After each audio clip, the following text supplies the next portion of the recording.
وصحبه أجمعين. رب انفعنا بما علمتنا وعلمنا ما ينفعنا وارزقنا علما يقربنا إليك يا رب العالمين.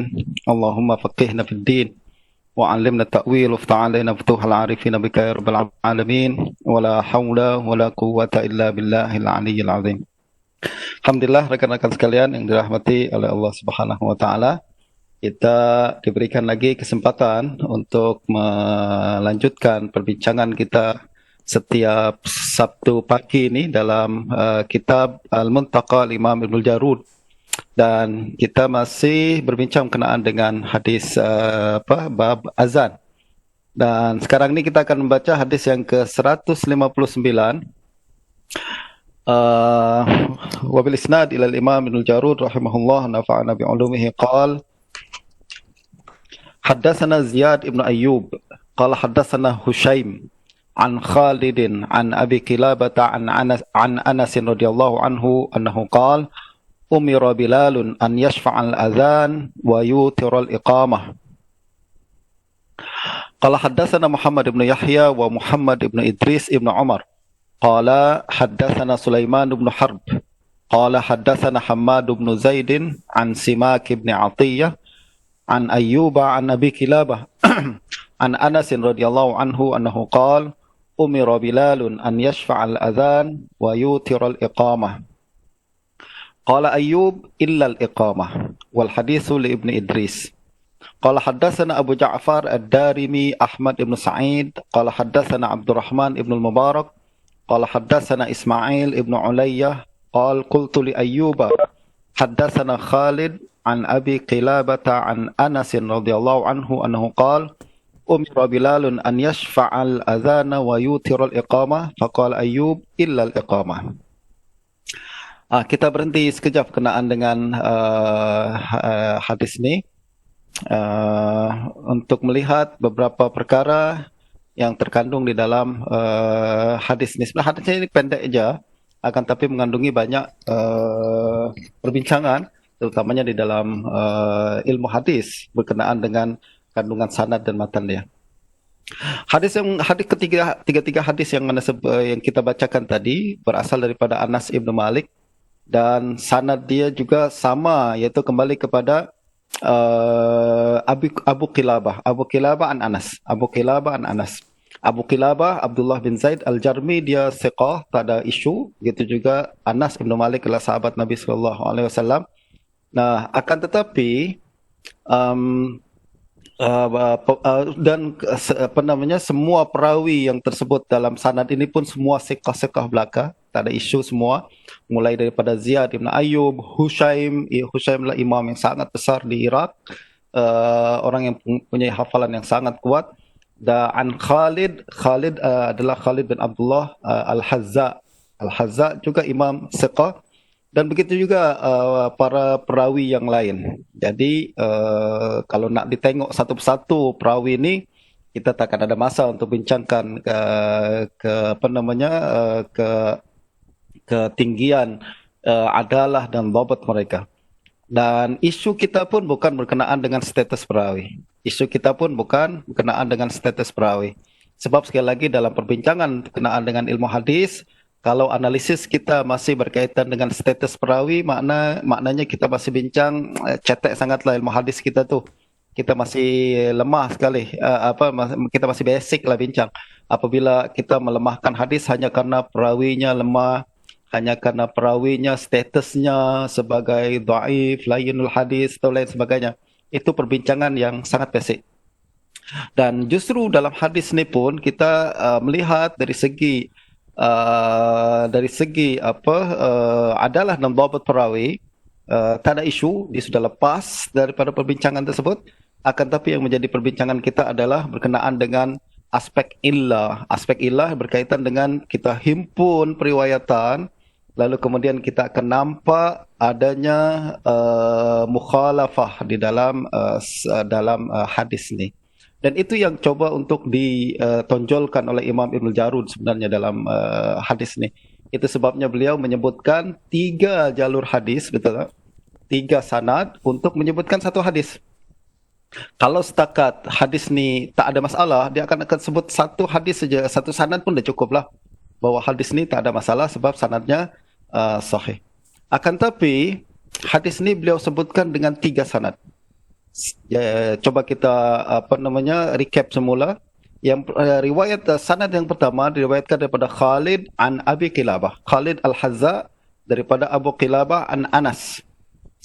Lafaz dia adalah umira Bilal an yashfa'al adzan wa yutiral iqamah. Coba kita bandingkan sanad yang kedua. Ya, sanad yang kedua berasal daripada Ayyub an Abi Qilabah an Anas. Jadi kalau kita tengok bincang tentang hadis, kita kena terus nampak madar isnad di mana, dan kita akan nampak kita kena terus identify madar isnad. Madar isnad jelas, iaitu tempat titik perjumpaan. Titik perjumpaan dalam sanad. Dari 3 sanad yang disebutkan oleh Ibnu Jarud, perjumpaannya adalah kepada Abu Qilabah, betul tak? Hadis pertama daripada Khalid an Abi Qilabah an Anas. Sanad yang kedua an Ayyub. Ayyub an Abi Qilabah an Anas.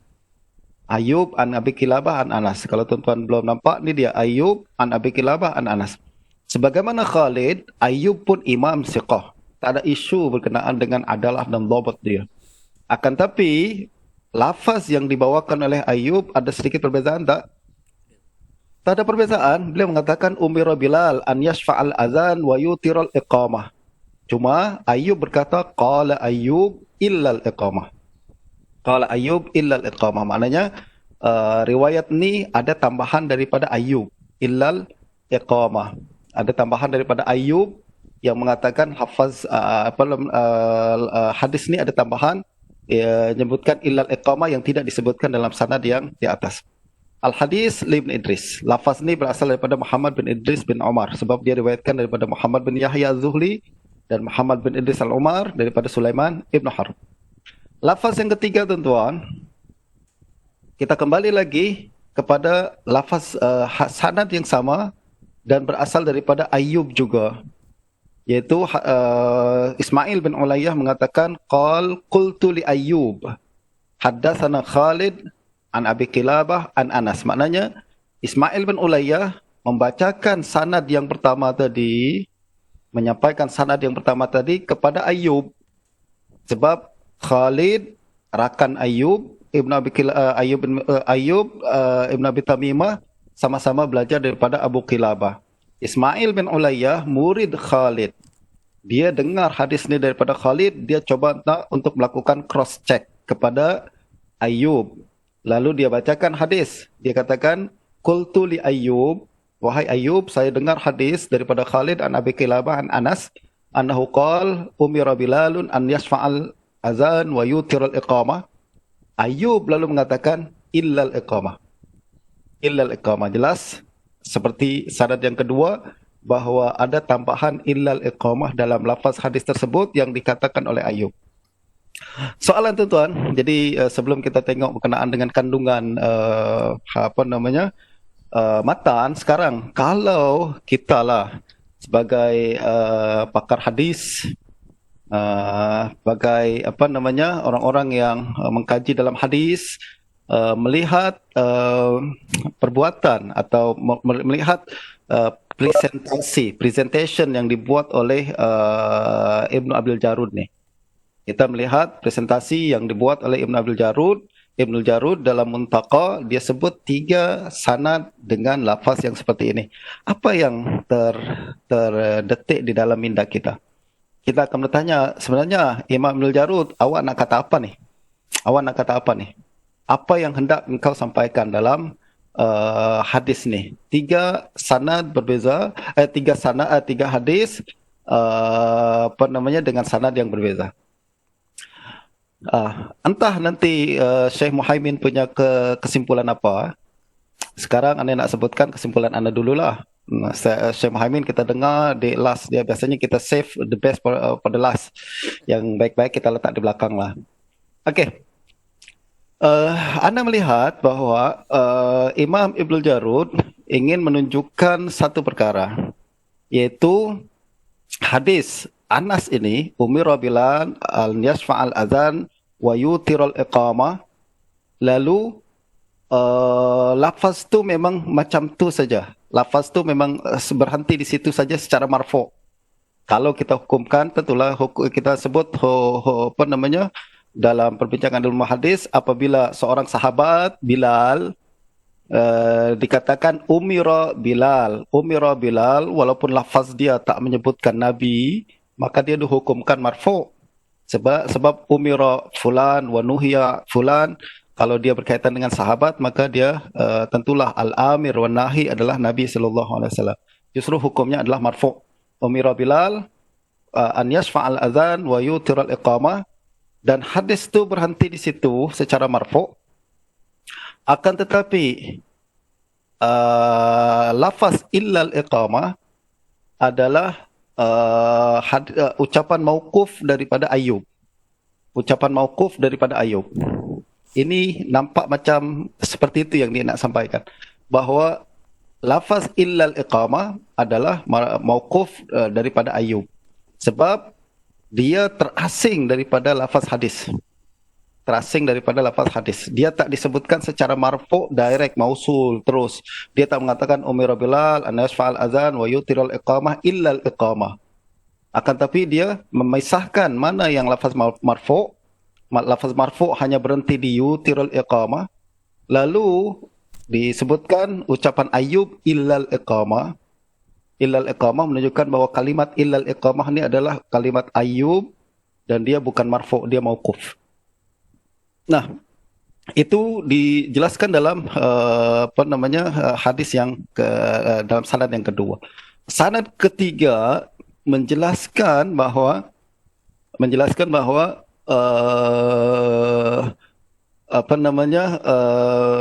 tambahan ni betul, menyokong kesimpulan bahawa yang tambahan ni adalah ucapan Ayyub juga. Umira Bilal an yashfa'al azan wa yutril iqamah, itu adalah hadis marfu'. Lalu Ayyub mengatakan faqala Ayyub illal iqamah, maka ucapan Ayyub illal iqamah ni adalah mauquf. Jadi dia nak pisahkan antara marfu' dengan mauquf. Sebelum tu tuan-tuan, ada kesan tak dalam perbincangan hukum fiqh? Ada kesan. Sebab perintah umira Bilal an yashfa'al azan wa yutril iqamah bermakna Nabi suruh Bilal untuk menyebutkan azan secara dua-dua. Jadi semua lafaz disebutkan dua-dua. Genap-genap ya kan. Seperti Allahu Akbar, Allahu Akbar, Allahu Akbar, Allahu Akbar, asyhadu an la ilaha illallah, asyhadu an la ilaha illallah, gitu sampai akhir di azan. Sedangkan yutirul iqamah, diganjilkan iqamah. Jadi disebut semua lafaznya satu-satu, melainkan yang depan saja Allahu Akbar, Allahu Akbar, asyhadu an la ilaha illallah, asyhadu an la ilaha illallah. Jadi cuma satu, asyhadu anna Muhammad Rasulullah. Jadi cuma satu saja lebutkan. Itu namanya iqamah. Lafaz illal iqamah melainkan kalimat qad qamatis shalah. Dalam iqamah disebutkan dua kali. Dia tak disebutkan satu kali, walaupun Nabi menyuruh Bilal mewitirkan iqamah, akan tapi kata Ayyub lafaz iqamah tetap masna. Lafaz iqamah iaitu qad qamatis shalah disebutkan dua kali, bukan satu kali. Nah, apabila kita mengatakan bahawa lafaz illal iqamah adalah marfu', maknanya ini perintah Nabi. Qad qamatis shalah disebutkan dua kali, dia adalah perintah Nabi. Akan tapi kalau kita mengatakan bahawa ucapan Ayyub illal iqamah adalah mauquf, ucapan Ayyub, maknanya qad qamatis shalah dia bukan perintah Nabi disebut dua kali, akan tapi ini adalah sekadar pandangan daripada Ayyub As-Sakhtiyani saja. Jadi tak ada perintah secara jelas menunjukkan perkara tersebut. Dari sini saya coba untuk menunjukkan adanya isu berkenaan dengan kalimat qala Ayyub, kalimat illal iqamah dalam lafaz ni. Betul tak? Dan saya melihat bahawa Imam Ibnul Jarud berpandangan bahawa kalimat illal iqamah adalah ucapan Ayyub yang mauquf dan bukan marfu'. Kenapa perkara ini penting?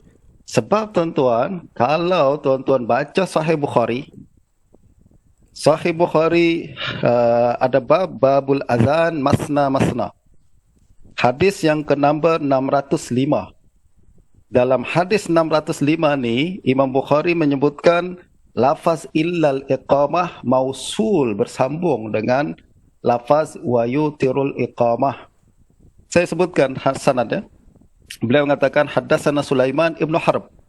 Sulaiman ibnu Harb tuan-tuan adalah lafaz sanad yang 160 nih. 160 di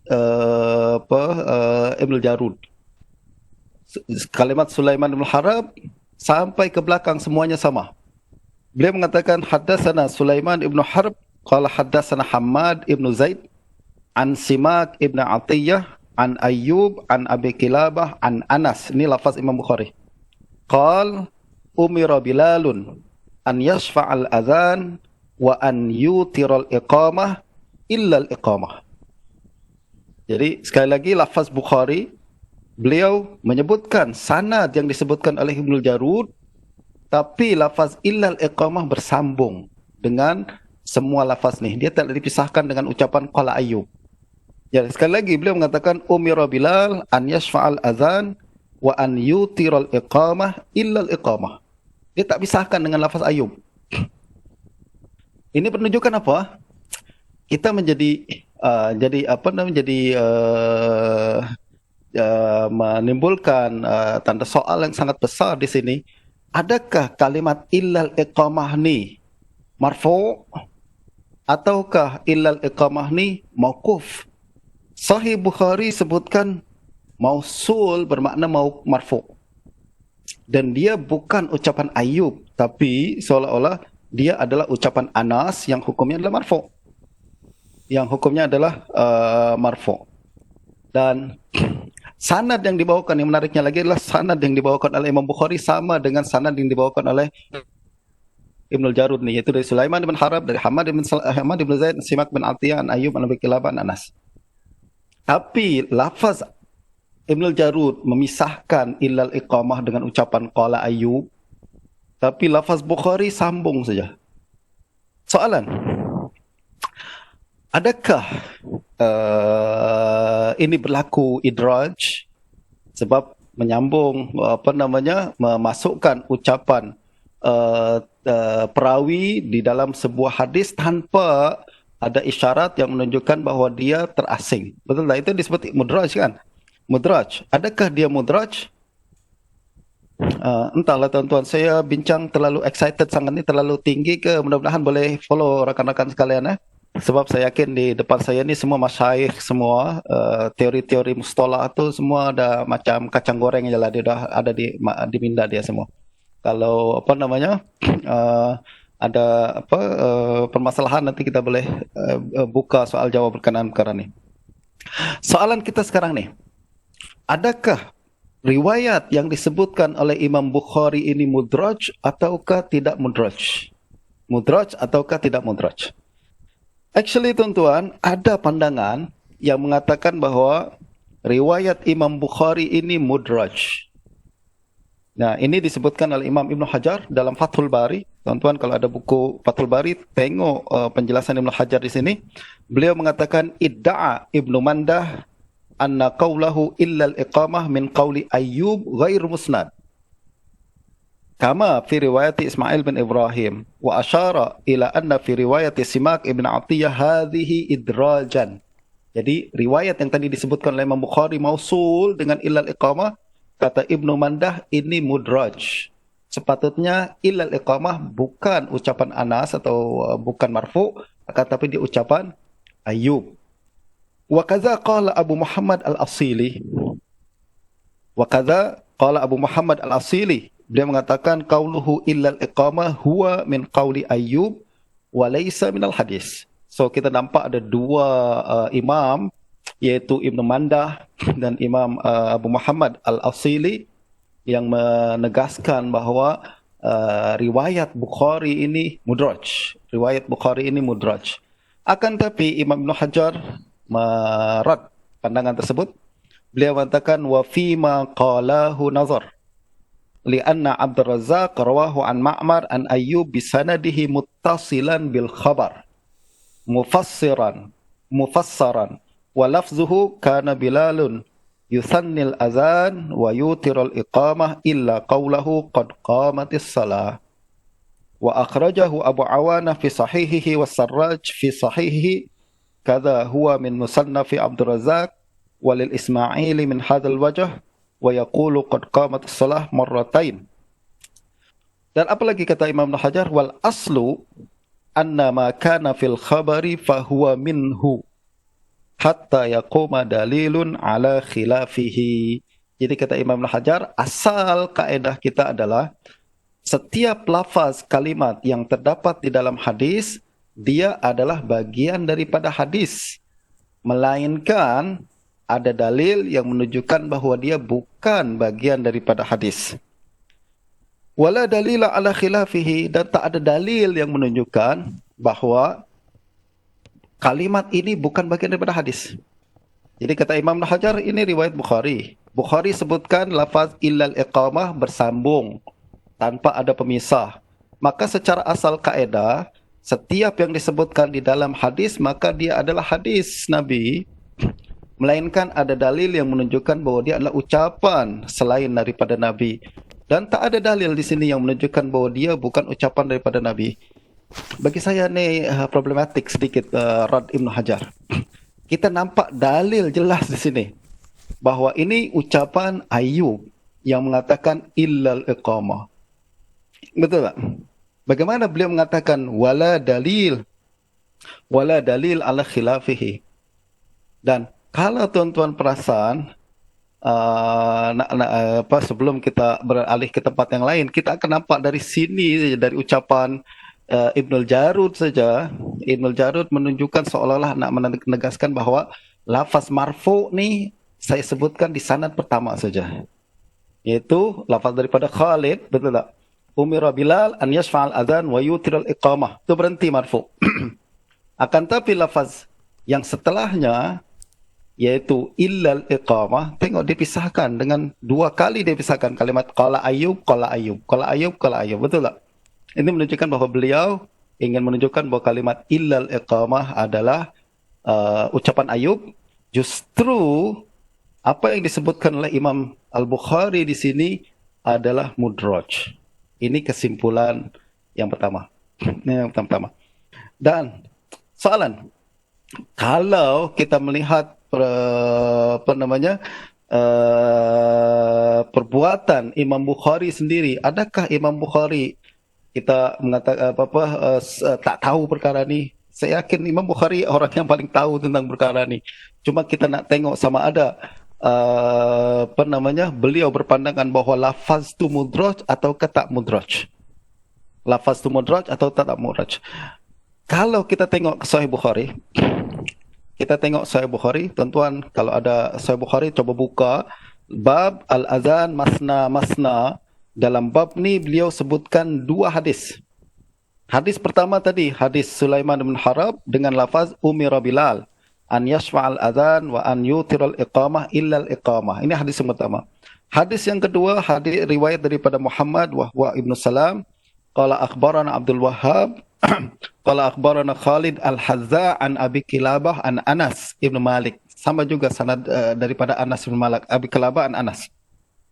Tapi dengan lafaz lamma kasuran nas qal zakaru an ya'lamu waqta shalah bi syai'in ya'rifunahu wa zakaru an yuru naran aw yadribu naqusan fa umira Bilalun an yashfa'al adhan wa an yutiral iqamah. Titik, berhenti di situ. Dia tak sebut fa umira Bilalun an yashfa'al adhan wa an yutiral iqamah ila iqamah. Tak ada lafaz iqamah dalam hadis yang kedua. Hadis yang pertama saja ada, hadis yang kedua tak ada. Ini menimbulkan soalan besar kita juga. Adakah Imam Bukhari nak mengisyaratkan kepada kita bahawa lafaz illal iqamah itu ma'lul? Dia bukan ucapan Nabi. That's why dia sebutkan dalam sanad yang kedua tanpa lafaz tersebut. Betul tak? Tambah satu lagi, pada bab berikutnya, Imam Bukhari menyebutkan satu bab yang baru. Beliau berkata, babul iqamah wahidatan illa qawlahu qad qamatis salah. Dia sebutkan hadis yang sama, tapi dia sebutkan lafaz Ayyub tadi. Beliau berkata, haddatsana Ali bin Abdullah qala haddatsana Ismail bin Ibrahim qala haddatsana Khalid an Abi Kilabah an Anas qala umira Bilalun an yashfa'al adzan wa an yutiral iqamah. Berhenti di situ. Qala Ismail fa dzakartu li Ayyub wa qala illa al-iqamah. La ilaha illallah. Imam Bukhari pun tahu tu lafaz Ayyub. Betul tak? Imam Bukhari tahu tu lafaz Ayyub, that's why dia sebut ni lafaz Ayyub macam ni. Ini bermakna bahawa hadis yang pertama tadi yang menyebutkan illal iqamah mausul muttasilan bil lafaz adalah mudraj. Imam Bukhari tahu, Imam Bukhari isyaratkan, kita tak perasan. Dan anda rasa ini menunjukkan bagaimana defense Ibnu Hajar yang menolak pandangan mudraj adalah problematik. Anda tak berani kata silap lah, anda tak berani katakan tak kuat, akan tapi ada masalah, betul tak, dalam defense Ibnu Hajar apabila beliau menafikan pandangan Ibn Mandah dan Al-Asili yang berpandangan bahawa illal iqamah mudraj. Sebaliknya beliau menetapkan illal iqamah marfu' dan membawakan kaedah al-aslu beliau mengatakan kaedah apa? Al-aslu anna ma kana fil khabar fahuwa minhu hatta yaquma dalilun ala khilafihi wala dalil ala khilafihi. Dan ini bagi analah ulasan Ibn Hajar agak memerlukan tinjauan semula daripada para pengkaji hadis yang ingin melihat perkara ini. Dan perkara ini tuan-tuan membawa anda kepada mempersoalkan macam mana sebenarnya manhaj Imam Bukhari di dalam berinteraksi dengan hadis-hadis mudraj. Ini pandangan, ini adalah satu perbahasan yang sangat-sangat dalam dan anda tak tahu siapa yang pernah bahas perkara ini. Anda dapat buku ni, baca buku Manhaj Imam Bukhari fi Tashihil Ahadis wa Ta'liliha, karangan siapa? Abu Bakar Kafi. Dia adalah tesis doktor, tesis PhD dia di bawah isyraf Syekh Dr. Hamzah Al-Malibari. Tuan-tuan boleh dapatkan dalam PDF, dah banyak disebarkan di mana-mana laman sesawang. Manhaj Imam Bukhari fi Tashihil Ahadis wa Ta'liliha bagi ana adalah satu tesis yang baik, akan tapi bagi ana kurang mendalam. Dia apabila berbincang berkenaan dengan manhaj Bukhari, dia perbahasan dia nampak macam tak deep sangat. Minta maaf, bukan saya mengatakan saya boleh buat lagi bagus, tak, mungkin saya tak boleh buat macam dia pun. Akan tapi apabila kita berbincang berkenaan dengan imam macam Bukhari yang dakik pandangannya, maka bahasan kita mesti dakik juga. Paling kurang pun boleh menunjukkan diqah dan kedalaman manhaj Imam Bukhari. Sekali lagi, bukan anda mengatakan anda boleh buat. Kalau anda suruh buat pun anda tak mampu buat macam yang dia buat ni. Akan tapi apabila kita baca, kita akan nampak bahawa kedalaman manhaj Imam Bukhari masih belum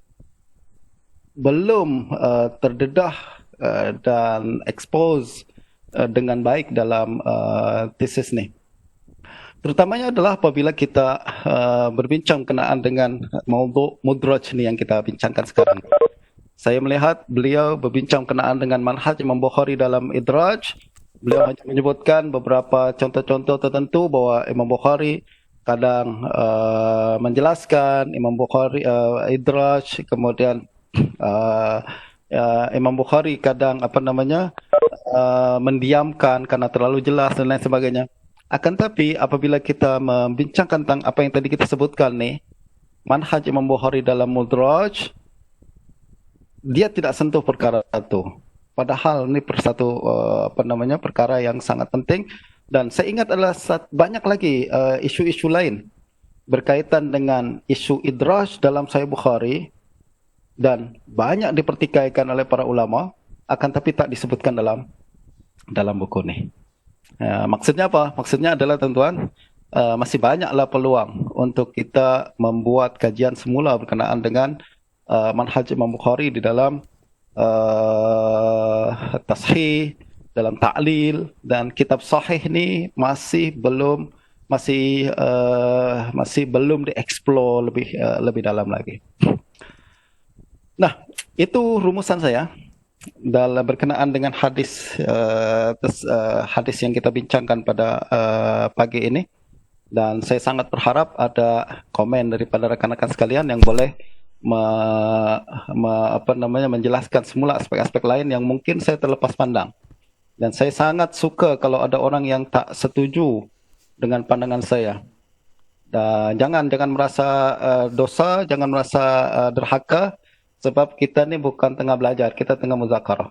Jadi kalau saya tersilap, tolonglah beritahu. Ini bukan tawadhu nak bermujamalah, ni serius. Saya pun lagi nak belajar lagi. Kalaulah ada orang beritahu apa yang misalkan pandangan saya tak tepat dan lain sebagainya, adalah sangat-sangat digalakkan. Okey tuan-tuan, itu dari segi sanad. Dari segi matan, apa sebenarnya yang hendak dibawakan oleh Imam Ibn Jarud? Beliau menyebutkan hadis Umira Bilal. Tadi kita dah mengatakan bahawa Umira Bilal marfu' sebab tak ada yang memerintahkan sahabat melainkan baginda Nabi sallallahu alaihi wasallam. Jadi hadis ni jelas menetapkan bahawa azan adalah genap dua-dua, sedangkan iqamah satu-satu. Melainkan lafaz illal iqamah. Melainkan lafaz qad qamatis salah. Ini adalah pandangan jumhur fuqaha daripada 4 mazhab dan selainnya. Kita tengok apa ucapan Imam Ibn Munzir berkenaan dengan perkara ni. Beliau berkata dalam kitab Al-Awsat. Saya selalu menggalakkan tuan-tuan untuk merujuk kepada Imam Ibn Munzir dalam kitab Al-Awsat. Beliau mengatakan ikhtalafa ahlul ilm fi tasniyatil iqamah wa ifradiha. Fa fi madhhab Malik wa ahli al-Hijaz wal Auza'i wa ahli Syam wa Syafi'i wa ashabihi wa Yahya ibn Yahya wa Ahmad ibn Hanbal wa Ishaq wa Abi Thawr al-iqamah furada. Wahtajju bi hadis Anas. Hadis ini menjadi dalil bahawa iqamah adalah satu-satu.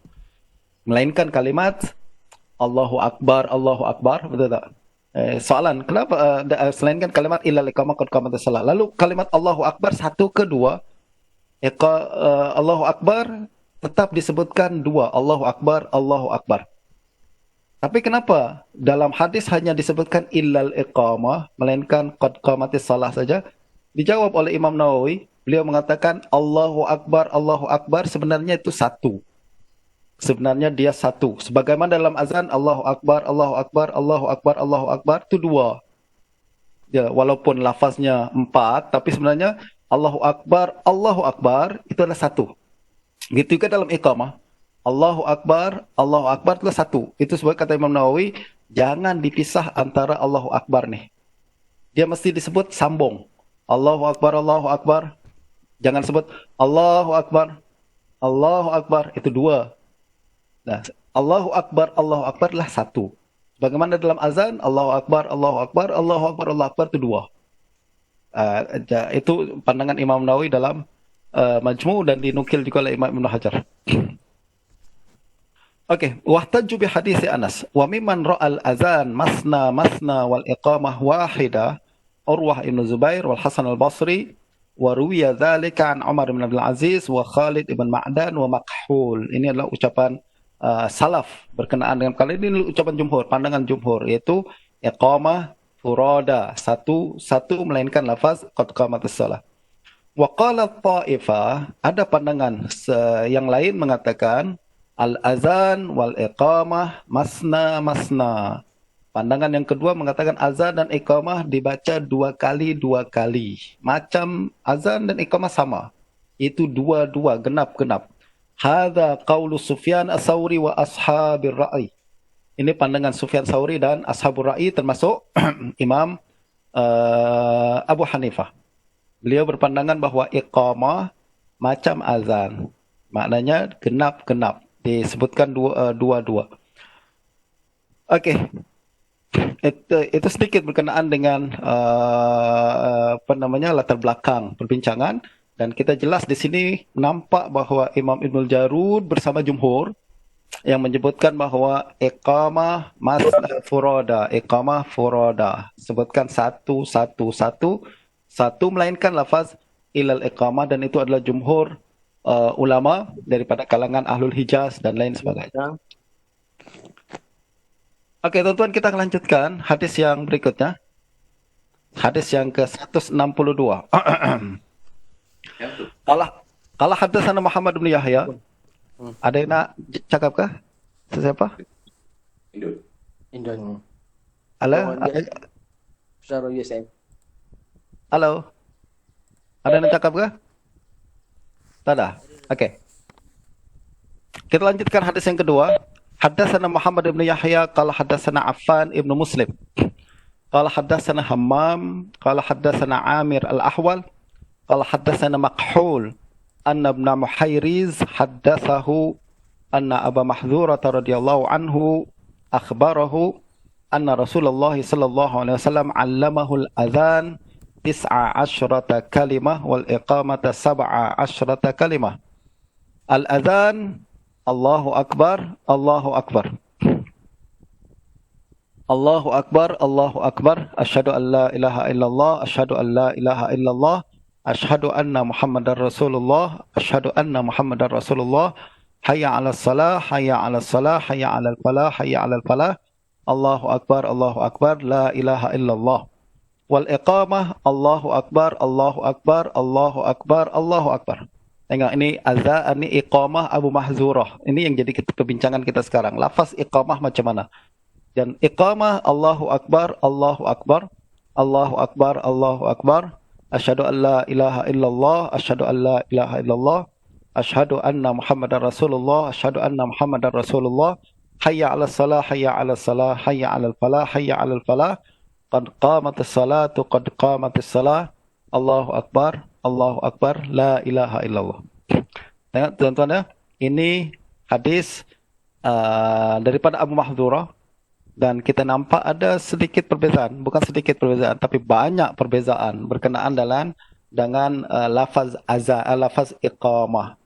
Tadi hadis yang Anas Ibn Malik mengatakan Bilal, jadi lafaz iqamah Bilal adalah furada, satu-satu, melainkan lafaz illal qad qamatis salah. Akan tetapi hadis Abu Mahdzurah ni menyebutkan iqamah dua-dua. Hadis iqamah dua-dua. Nah, sebelum tu kita nak tengok berkenaan dengan sanad hadis ni. Sanad hadis ni secara umum tak ada isu. Lafaz dia adalah dan dhabat para perawinya tak ada isu. Dan kita akan tengok di sini Abu Mahdzurah. Siapa Abu Mahdzurah? Abu Mahdzurah, tuan-tuan, adalah muazzin Nabi yang ada di Mekah. Jadi sekarang ni kita sudah nampak ada 3 muazzin, betul tak? Yang pertama Abdullah bin Zaid yang mendapat mimpi berkenaan dengan azan. Yang kedua Bilal disebutkan dalam hadis Abdullah bin Zaid, Nabi suruh Abdullah ajarkan kepada Bilal. Dan sekarang ni pun tadi yang kita sebutkan juga, Bilal disuruh oleh Nabi untuk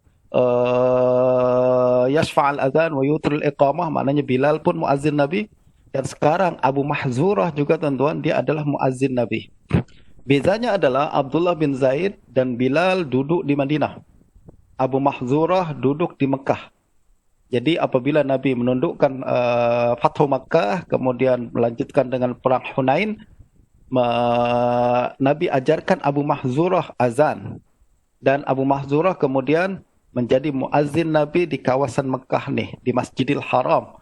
Dan seterusnya, tuan-tuan, keturunan Abu Mahdzurah adalah keturunan muazzin. Keturunan muazzinin. Mereka terus azan di Masjidil Haram hingga masa Imam Syafi'i. Muazzin di Masjidil Haram adalah keturunan Abu Mahdzurah. Keturunan Abu Mahdzurah. Nah, sekarang Abu Mahdzurah meriwayatkan lafaz azan yang sama dengan lafaz Abdullah bin Zaid, dan juga lafaz azan yang sama dengan lafaz Bilal. Akan tapi beliau meriwayatkan lafaz iqamah, berbeza dengan lafaz iqamah Bilal. Dan juga dengan lafaz iqamah Bilal. Beliau sekali lagi kita melihat bahawa iqamah, meriwayatkan iqamah masna, dua-dua. Ya kan, beliau mengatakan wal iqamah Allahu akbar, Allahu akbar, Allahu akbar, Allahu akbar. Asyhadu an la ilaha illallah, asyhadu an la ilaha illallah, asyhadu anna Muhammadar Rasulullah, asyhadu anna Muhammadar Rasulullah dan seterusnya. Jadi iqamah Abu Mahzurah dua-dua. Ini yang kemudian menjadi dalil Ahlul Ra'i. Tadi kita sebutkan Ahlul Ra'i, Sufyan al-Thawri, juga Imam Abu Hanifah yang berpandangan bahawa iqamah dua-dua. Macam azan. Macam azan. Tapi jumhur mengatakan iqamah satu-satu. Soalan, apa pandangan jumhur berkenaan dengan hadis ni? Apa pandangan jumhur berkenaan dengan hadis ni? Adakah jumhur memandang hadis ni sahih? Kalau sahih, kenapa mereka tak ambil? Itu menjadi perbincangan kita. Dan sebelum tu tuan-tuan kalau tengok ta'liq daripada Syekh Abu Ishaq, beliau tak bincang banyak melainkan isnaduhu sahih saja. Memang secara isnad, secara zahir sanad sahih, perawi dia semua siqah-siqah belaka. Akan tapi daripada kandungan matan ada isu. Dan beliau pun isyaratkan perkara tersebut. Beliau mengatakan apa? Qala Tirmizi hadisun hasan sahih, qultu wa qad a'allahu al-Baihaqi bi thalathi ilal la tathbutu 'ala an-naqd. Naqashtuhu fiha fi badl al-ihsan walhamdulillah ala taufiq. Beliau mengatakan Imam Baihaqi menyebutkan ada 3 ilal dalam hadis ni, tapi dalam naqd ilmi, dalam kritikan ilmiah, dia tak boleh bertahan kritikan Baihaqi ni. Ini ada masalah sikit saya berkenaan dengan overconfidence daripada Syekh Abu Ishaq ni. Sebab beliau seolah-olah mengatakan bahawa ini bukan tak ilmiah kritikan dia. Ucapan tak ilmiah daripada orang zaman sekarang saya selalu bermasalah. Sebab ada masalah-masalah yang dia katakan tak ilmiah sebenarnya adalah sangat-sangat ilmiah. Cuma dia tak faham berkenaan dengan apa bu'ad ilmi yang ada di dalam kritikan tersebut. Anyway, tuan-tuan. Syekh Abu Ishaq mengatakan bahawa hadis ni dikatakan sahih oleh Imam Tirmizi. Ya, Imam Tirmizi sebutkan hadis ni sahih di dalam kitab Sunan Tirmizi. Tapi saya cadang tuan-tuan tengok Sunan Tirmizi. Adakah lafaz Sunan Tirmizi seperti lafaz ni dalam Ibn Abdul Jarud? Dalam Abdul Jarud tak. Lafaz dia tak macam tu. Tak sebutkan iqamah pun. Tak sebutkan lafaz iqamah pun. Begitu juga hadis ni disebutkan oleh Imam Muslim. Betul. Tapi Imam Muslim tak sebutkan lafaz iqamah yang jadi isu kita ni. Yang jadi isu kita menyebutkan iqamah dua-dua macam azan. Adakah Muslim sebutkan? Tak. Maknanya beliau tak sahihkan tu. Dirbalap. Jangan sebut bahawa Imam Muslim sahihkan, Tirmizi sebutkan, sahihkan, padahal lafaz berbeza. Jadi jangan kita mengatakan Imam Tirmizi sahihkan, padahal kata Imam Tirmizi, aku tak sahihkan lafaz ni lah. Aku sahihkan lafaz yang aku sebutkan.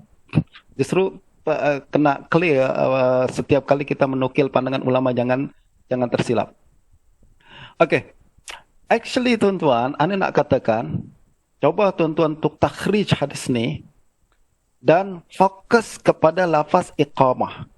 Lafaz iqamah yang tersebut dalam hadis Abu Mahzurah ni. Tuan-tuan akan dapatkan kebanyakan ulama menyebutkan hadis ni tidak tanpa menyebutkan iqamah. Tanpa menyebutkan iqamah. Mereka hanya menyebutkan lafaz awalnya saja, sama ada menyebutkan Allamani Nabi SAW al-azan 19 kalimah wal iqamah 17 kalimah, berhenti di situ saja, tak lanjutkan. Ini yang berlaku dalam Imam Tirmizi, atau juga Imam Muslim menyebutkan lafaz hadis ni hanya sebutkan lafaz azan saja, dia tak sebutkan iqamah. Ini menunjukkan lafaz iqamah yang menjadi mahal niza' dan maudhu' khilaf di antara kita ditaklil oleh a'imah ahlul hadis. Dan memang mereka mempermasalahkan masalah perkara ini sebab inilah khilaf antara ahlul hadis dan ahlul ra'i, antara ahlul Hijaz dengan ahlul Iraq. Penting, ahlul Hijaz mengatakan hadis lafaz iqamah ini tak sahih. Lafaz dia tak sahih. Apa illah yang paling menonjol dalam hadis ni? Antaranya disebutkan oleh, kalau kita merujuk kepada pandangan Imam Syafi'i yang dinukil oleh Imam Baihaqi dalam Ma'rifat Sunan wal Athar. Imam Syafi'i tuan-tuan meriwayatkan hadis daripada beliau mengatakan sami'tu Ibrahim bin Abdul Aziz bin Abdul Malik ibni Abi Mahdzurah yuqim.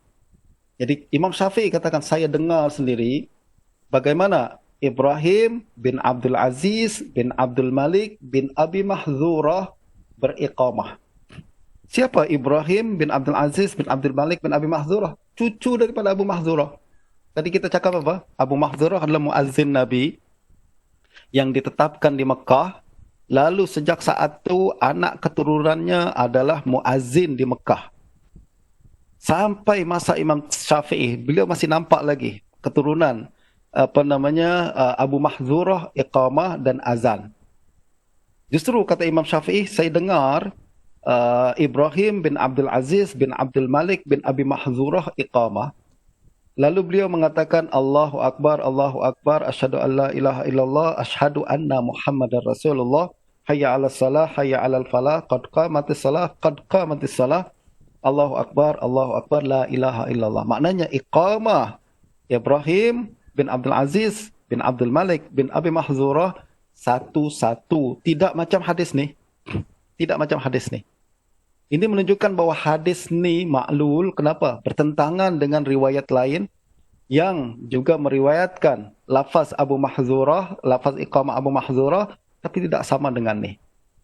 Ini dan hadis yang disebutkan oleh Imam Syafi'i ini juga diriwayatkan oleh Imam Tirmizi daripada Ibrahim bin Abdul Aziz bin Abdul Malik bin Abi Mahdzurah dalam Sunan. Lalu kata Imam Tirmizi, hasanun sahih. Hadis sahih. Jadi hadis hasan sahih. Berdasarkan illah ni, maknanya berlaku mukhalafah. Illah hadis yang menyebutkan iqamah masna-masna dengan hadis yang menyebutkan iqamah furada, ifrad, satu-satu. Dan kita terpaksa untuk melakukan tarjih. Dan salah satu qara'in tarjih adalah, biasanya tuan-tuan, riwayat Ahlul Bait selalu didahulukan. Sebab mereka pegang tradisi itu. Nah, ini yang pertama. Yang kedua, riwayat Ibrahim bin Abdul Aziz bin Abdul Malik bin Abi Mahdzurah tadi selari dengan riwayat Bilal, selari dengan riwayat Abdullah bin Zaid. Maknanya itu pun satu qarina tarjih juga. Betul tak? Nah, apa kata Imam Baihaqi dalam perkara ni? Beliau mengatakan, wa fi baqa'i Abi Mahdzurah wa auladihi ala ifradil iqamah dilalah zahirah ala waham waqa'a fi ma ruwiya fi hadisi Abi Mahdzurah min tasniyatil iqamah. Jadi riwayat Ibrahim tadi dalil bahawa riwayat yang disebutkan oleh Ibnul Jarud ini waham, khata'. Wa annal hadis fi tasniyati kalimat takbir wa kalimat iqamah faqat fahamalaha ba'dur ruwat ala jami'i kalimatiha. Jadi kata Imam Baihaqi, yang tasniyah cuma dua saja, yaitu takbir, Allahu Akbar, dan iqamah, qad qamatis salah. Yang lain satu, cuma sesetengah perawi lakukan kesilapan, lalu beliau menyebutkan tasniyah dalam semua lafaz iqamah. Dan ini adalah satu perkara yang khata'. Ini pandangan tarjih dan pandangan mengatakan khata'. Ada pandangan lain yang mengatakan okeylah. Andai kita mengatakan lafaz iqamah ini sahih daripada Abu Mahdzurah, diajarkan oleh Nabi ketika Nabi pergi ke Mekah dalam Fathu Makkah, okey? Tapi tuan-tuan, selepas Fathu Makkah Nabi balik ke Madinah. Di Madinah, Nabi muazzin Nabi adalah Bilal, muazzin Nabi adalah Ibnu Ummi Maktum. Nabi hari-hari mendengar mereka iqamah dengan lafaz ifrad, Nabi tak salahkan, bermakna hadis riwayat iqamah yang ada di Madinah adalah iqamah yang menasakh iqamah yang ada di Mekah. Dan ini kemudian dikuatkan dengan keturunan Abu Mahdzurah yang kemudian beriqamah juga ifrad juga, seolah-olah mereka tahu bahawa iqamah yang terakhir adalah iqamah yang Nabi terima di Madinah, Nabi ajarkan di Madinah. Itu pandangan yang kedua. Pandangan yang ketiga, kita mengatakan hadis daripada Abu Mahdhurah sahih, hadis iqamah daripada Bilal pun lebih sahih, tapi kita berpandangan bahawa ini termasuk khilaf yang mubah. Kita boleh iqamah dengan cara Abu Mahdhurah, kita boleh iqamah dengan cara Bilal, sebab dua-dua diajarkan oleh Nabi sallallahu alaihi wasallam. Itu 3 pandangan dalam menyelesaikan perkara ni. Tuan-tuan, kalau kita tengok sekali lagi, saya minta maaf sikit kita tambah perbincangan kita. Hadis yang berikutnya daripada Ibnu Jarud, beliau menyebutkan 2 hadis lagi dalam kitab azan. Hadis yang berikutnya adalah riwayat daripada haddatsana Musa bin Abdurrahman al-Masruqi wa Ibrahim bin Ahmad bin Ya'ish qala haddatsana Muhammad ibn Bashir. An Ubaidillah an Nafi' an Ibn Umar radhiyallahu anhuma anil Qasim an Aisyah radhiyallahu anha an Rasulillah sallallahu alaihi wasallam annahu qala inna Bilalan yu'adhdhinu bil-lail fakulu washrabu hatta yu'adhdhina ibna ummi Maktum. Saya nak skip sikit hadis ni, kita lanjutkan dengan hadis berikutnya, yaitu haddatsana Ali ibn Khashram qala akhbarna Isa yakni ibn Yunus an Syu'bah wa haddatsana Muhammad ibn Yahya qala haddatsana Abu Amir al-Aqadi qala haddatsana Syu'bah an Abi Ja'far qala sami'tu Abul Musanna qala sami'tu Ibn Umar radhiyallahu anhuma yaqul kana al-adhan ala ahdi Nabi sallallahu alaihi wasallam masna wal iqamah wahidah ghaira annahu idza qala qad qamatis shalah sanna biha fa idza sami'naha tawadda'na wa kharajna ila shalah. Qala Abu Muhammad Abul Musanna ismuhu Muslim bin Mahran muadzin Masjidil Kufah. Kita skip tadi hadis yang pertama, sekarang kita tengok hadis yang terakhir nih. Nampak tak bahawa Ibnul Jarud mentarjih pandangan jumhur yang mengatakan iqamah adalah 1, bahkan beliau mengatakan kanal azan, meriwayatkan daripada Ibnu Umar. Dan hadis ni sebenarnya tuan-tuan taklah kuat sangat sebab Abu Ja'far ni dhaif. Abu Ja'far ni dhaif dan Abu Musanna pun kurang dikenal. That's why Abu Muhammad iaitu Ibnu Jarud menjelaskan Abu Musanna adalah Muslim bin Mahran. Dia nak jelaskan siapa orang ni sebab dia kurang terkenal dan boleh bolehlah dikata setengah kalangan dia majhul. Akan tapi hadis ni seolah-olah menjadi istiqnas, jadi syahid bagi permasalahan kita bahawa iqamah 1-1. Beliau menyebutkan kanal azan ala ahdi Nabi sallallahu alaihi wasallam masna azan 2-2 wal iqamah wahidah, iqamah 1-1. Dan ini menjadi penguat dan penutup pandangan Ibnu Jarud yang berpandangan bahawa iqamah 1-1 bukan 2-2 macam pandangan Ahlul Iraq dan Ahlul Ra'i. Kita kembali kepada hadis Aisyah yang mengatakan inna Bilalan yu'adzinu bilail fakulu washrabu hatta yu'adzina ibna ummi Maktum. Anda tengah contemplate apa maksud Ibnu Jarud letakkan hadis ni di tengah-tengah perbincangan berkenaan dengan lafaz iqamah. Itu tak?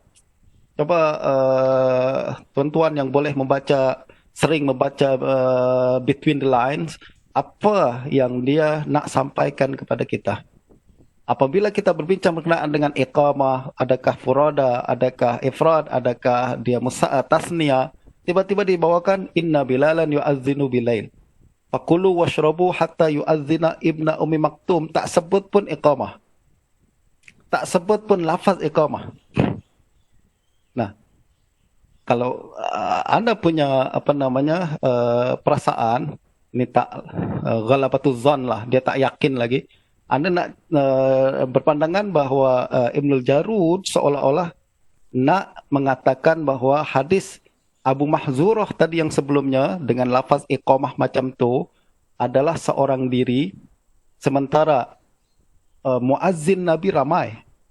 Muazzin Nabi sebelum ni disebutkan Abdullah bin Zaid, sekarang Bilal yu'azzinu bilail. Bilal maknanya muazzin Nabi juga. Ibnu Ummi Maktum pun muazzin Nabi juga. Dan dua-dua muazzin ni adalah muazzin di Madinah. Abu Mahzurah di Makkah. Betul tak? Seolah-olah beliau mengatakan kalaupun sahih hadis Abu Mahzurah dalam lafaz iqamah tu, beliau menyalahi lafaz iqamah muazzin Nabi yang lain yang lebih ramai, yaitu Bilal, Ibnu Abi Maktum, dan sebelum ini adalah Abdullah bin Zaid. Dan lalu ditutup dengan hadis yang terakhir yang menunjukkan bahwa iqamah satu-satu semakin menguatkan lagi pandangan bahwa iqamah bukan dua-dua tapi satu-satu. Itu pandangan Anda yang Anda boleh faham daripada proses bagaimana beliau meletakkan hadis di dalam perbincangan ini. Boleh jadi silap. Boleh jadi ada makna lain yang hendak disampaikan oleh Ibnu Jarud yang pada hari ini, pada saat ini Anda belum dapatkan apa perkara sebenar dalam perkara tersebut. Wallahu a'lam. Sekarang 8:30. Saya nak bagi peluang beberapa menit untuk rakan-rakan sekalian yang ingin menyampaikan pandangan dia yang mungkin berbeza atau ada tambahan yang mungkin saya terlepas pandang. Silakan rakan-rakan sekalian, don't be shy. Assalamualaikum doktor. Ya. Apa nak tanya berkenaan dengan lafaz iqamah dua-dua kali tu. Jadi apakah hujah Al-Ra'i dalam menentukan lafaz iqamah tu dua-dua sedangkan hadis tu tidaklah seberapa kuat dan bercanggah dengan hadis sahih yang lain. Bagaimana pandangan doktor? Pandangan anda adalah tadi kita boleh mengatakan bahwa mereka berpegang dengan pandangan hadis tadi Abu Mahdzurah yang tadi kita sebutkan. Juga ada beberapa hadis lain yang mereka sebutkan. Sebenarnya selain Abu Mahdzurah, beliau juga ada lagi pandangan beberapa ulama salaf yang ada di Kufah. Ibrahim An-Nakhai, kalau tuan-tuan pergi ke Sunan Daruqutni, ada beberapa ulama Kufah yang ada riwayat beberapa ulama Kufah yang menyebutkan perkara itu. Iqamah masna. Dan kita kena tahu juga bahwa Ahlul Ra'i apabila mereka, dan bukan cuma Ahlul Ra'i, mazhab apabila mereka menetapkan sesuatu hukum, kesan, tradisi dan amal satu negeri sangat besar. Mereka tak selalu mengambil daripada hadis saja. Akan tapi tengok hadis ni selari dengan amal negeri itu kata tak. Dan anda nampak bahawa amal yang ada di Kufah, di Iraq, macam tu, masna dalam iqamah. Dan ini diriwayatkan dari beberapa ulama salaf juga dan kemudian mempengaruhi penerimaan Ahlul Ra'i yang ada di Iraq dan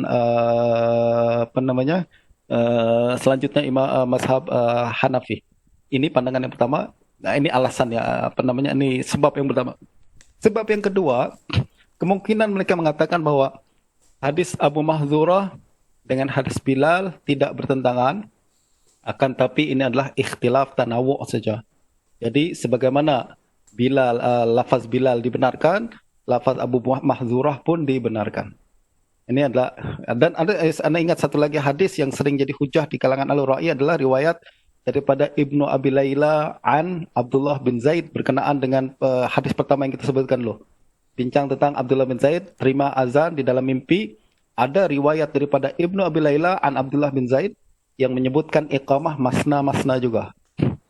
Dan itu kemudian ulama alul hadis attack hadis riwayat tersebut mengatakan riwayat Ibnu Abi Layla dhaif, Ibnu Abi Layla tak mendengar daripada Abdullah bin Zaid, dan ini disebutkan oleh Imam Baihaqi, Imam Tirmizi dalam Sunan. Maknanya kesimpulan anda boleh simpulkan bahawa sebab kenapa Al-Ra'i berpandangan masna dalam iqamah adalah pertama ada beberapa hadis dan qaul salaf berkenaan perkara itu. Yang kedua, mungkin mereka berpandangan bahawa ini bukan khilaf tabad, tapi khilaf tanawu' yang kita boleh pilih mana satu yang kita buat dan tak disalahkan dalam perkara tersebut. Wallahu a'lam. Tapi kalau bincang dalil bagi ana, dalil jumhur adalah sangat kuat. Dia berasaskan hadis yang sahih. Yang kedua berasaskan amal yang berlaku di Hijaz. Sebab Hijaz pada zaman tu masih mengekalkan tradisi azan seperti mana yang diajarkan oleh Nabi. Di Mekah keturunan Abu Mahdzurah iqamah macam tu, dan di Madinah para muazzin yang ada di Madinah pun beriqamah macam tu. Justru pandangan Ahlul Hijaz jumhur yang lebih kuat. Dan sekarang ni kita boleh nampak bahawa pandangan ni yang paling masyhur di seluruh dunia. Wallahu a'lam. Terima kasih doktor. Sama. Ada lagi yang lain? Ada satu lagi doktor. Ya, ya. Berkenaan dengan metodologi.